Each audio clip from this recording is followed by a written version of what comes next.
So in this video, we're going to talk about the proper email etiquette. And to be more specific, we're going to be talking about the etiquette when emailing a teacher or a counselor or a principal or anybody on the Granite Hills campus or staff who you need to get in contact with through email. So emails are widely used. They are often looked at as more professional and academic than a text message. And for that reason, we're going to go through the different areas of the email to ensure that when you email somebody on campus, you're being taken seriously and you're looking academic and like you know what you're talking about. Emails are only going to become more important as you get a little bit older, whether you are going to college and you need to email your professors, or you're going straight into trade and you need to email your employers and managers and the people who work below you. Emails are so important and they carry a very different tone. So first we're going to start with the to line. Most of you could infer, or you already know, that this is the intended recipient. So basically, who are you sending the email to? Let's say you're sending an email to me about your grades. So now that you've put me here, I'm going to receive the email and I know that you'd like a response from me. Right? That's how emails are. There are two ways. You typically want a response. So the next section, this CC, like what is that about? This is called a carbon copy. It's just somebody receiving a copy of our email. So you may not want them to respond. You may not care if you hear from them after, but this is going to ensure that you're keeping other people in the loop. So who would you need to keep in the loop on a carbon copy email? Maybe you want the counselor to be aware of something that's going on in our class. For example, let's say that you've emailed me 7 times this week about your grade and I haven't gotten back to you.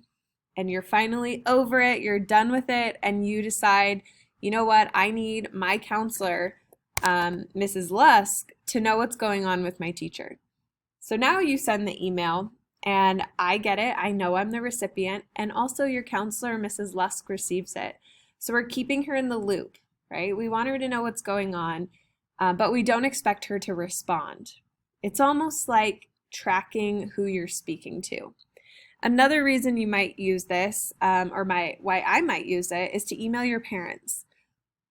If you turn in work that's outstanding and I want your parents to know, I might CC your parent on our email so that they can read the copy of it and they know what's happening in class.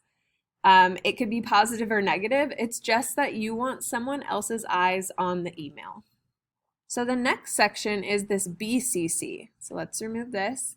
The BCC is a blind carbon copy. So think of the same idea, right? Somebody is going to read our email. They're going to be in the loop. But the word blind lets us know that you won't be able to see who's in the email. So a reason that you might use a blind carbon copy is if you send out a mass email to people who don't know each other. You don't want to out their emails to one another, so you would keep them all blind. They'll all receive the email and it will all come from you, but they won't be able to tell who else received the email. So for example, later in the quarter, if I have any students who are falling behind and I see their grades slipping, I will send a mass email to those students, reaching out to them, right? Expressing, hey, your grade has gone down. I'm very concerned for you. Please reach out to me. And chances are that I will have more than one student. But what I don't want to do is send that to everyone in the to section where we can all see each other's names. Grades are confidential and I would never want to hurt anybody or make them feel embarrassed. So I would put all of your names in the blind carbon copy section. You'd all get the email, but you have no idea who else got the email. So now that we don't know the difference between the carbon copy, who you want to keep in the loop, and the blind carbon copy, who you want to receive your email but not see anybody else's, let's go on to the subject line. So some things to keep in mind about the subject line. This is the first thing somebody will see when your email pops up in their inbox. So it's important to make it very clear and concise. What is your email about? How clear can you be? You want to keep it short, and you also want it to grab the attention of the recipient. In an email box that may have 100 plus emails, you want yours to stick out. So let's say that you're emailing me about a grade. Grades would be a subject line, but like you could make it a little bit more clear, right? If I see a subject that comes in as grades, I'm going to open it. But what if you wrote question about introduction grades? Now, from this subject line, I know that you're talking about our introduction slides, right? You've all created the slide and you got a grade on it that you didn't like. And now I know that's what you're asking me about.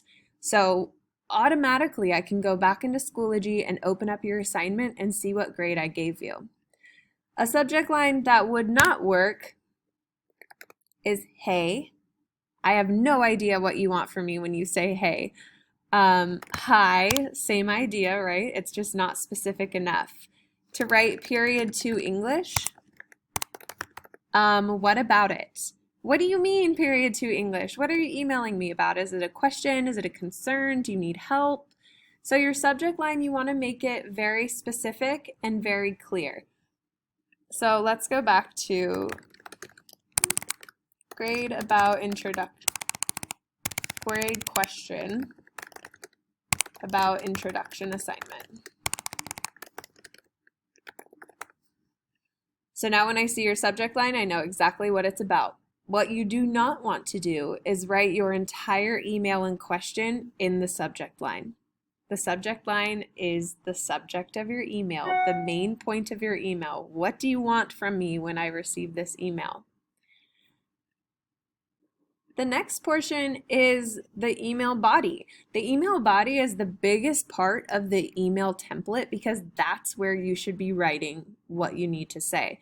Again, it's not going in the subject line. You see this subject line is small. It's intended only for a couple words. This is where you're going to write your email. So the first thing to note is that when you write your emails, you need to start by addressing the recipient. You could say things like, Dear Miss Miller, right? You could say, Hi, Miss Miller, or Good morning, Miss Miller. Any of those would work. Anything respectful, right? Say hello, say hi, say good morning, good evening, good afternoon. But you want to start with one of these. So let's use Good morning, Miss Miller. And then you're going to enter. Think of it as writing like a formal letter on paper. You're going to address the letter, and then you're going to write your body, and then you're going to sign it. It's the same. Emails are handwritten letters turned digital. So now is where you want to ask me what's going on. What you don't want to do is type something very informal. I love all of you. I think you're all fantastic, but we are not friendly, and you should not be writing to me like we're texting. We are in an academic setting. I'm your teacher and you're the student, so we need to interact in an academic setting or academic language. So what you wouldn't write to me is, Yo, what's up with my grade?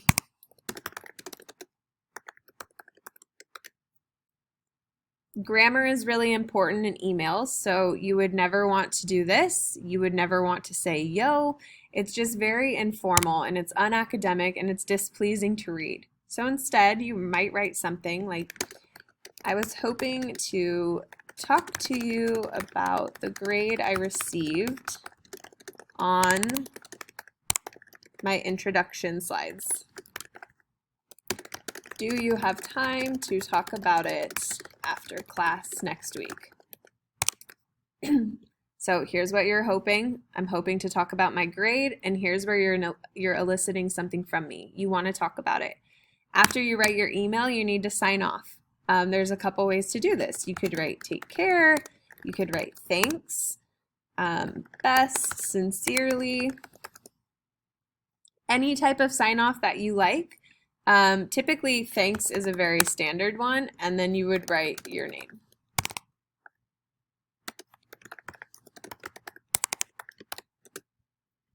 So just a quick recap. Your to is who the message is intended for and somebody you would like a response from. The CC and BCC are people you want to keep in the loop and people you don't want their email exposed.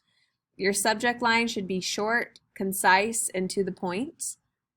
Your email should always start off with some sort of hello and addressing who the recipient is. And then we're keeping them academic, we're keeping them professional. The language that you use and the grammar you use should be up to par with 10th grade sophomore academics. And then you should always sign off your letter with some thank you, take care, have a nice weekend, and your first and last name.